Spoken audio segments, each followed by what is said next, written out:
Kolkata police case হাতে পেয়েছিল মাত্র 72 ঘন্টা, তার মধ্যে 24 ঘন্টা চলে গেছে।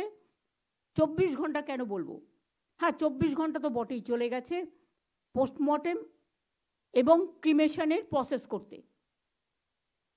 জুডিশিয়াল ম্যাজিস্ট্রেট ডাকা হয়েছে পোস্টমর্টেমে, ভিডিওগ্রাফ করা হয়েছে। আমি নিজের আস্তে আস্তে আমি ঝাড়গ্রামে ছিলাম, আমি তক্ষুনি স্টার্ট করি। তার বাবা মার সাথেও কথা হয় আমার। তার একদিন বাদে পুলিশ কি করেছে 24 ঘন্টার মধ্যে, 12 ঘন্টার মধ্যে দোষীকে গ্রেপ্তার করে। ওইটুকু সময়ের মধ্যে যতটুকু ইনভেস্টিগেশন করার সুযোগ পেয়েছে। এবং আমি যতটুকু জানি সিপি নিজে,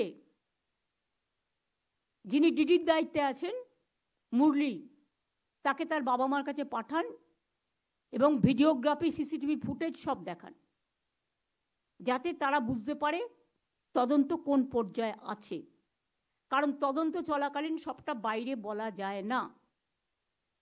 যেমন যিনি অত্যাচারিত হয়েছেন তার মুখ টিভিতে দেখানো যায় না, তার নাম বলা যায় না, তেমনি তদন্তের রিপোর্টও বলা যায় না।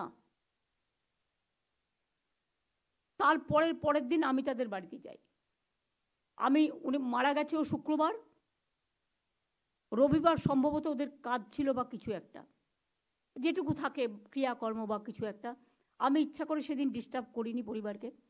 মুরলি গেছিল রিপোর্ট দিতে বিকেলে। সোমবার দিন সম্ভবত আমি তাদের বাড়িতে গিয়েছিলাম, মোস্ট প্রবাবলি সোমবার, মঙ্গলবার হতে পারে, বাট আমার মনে হচ্ছে সোমবার।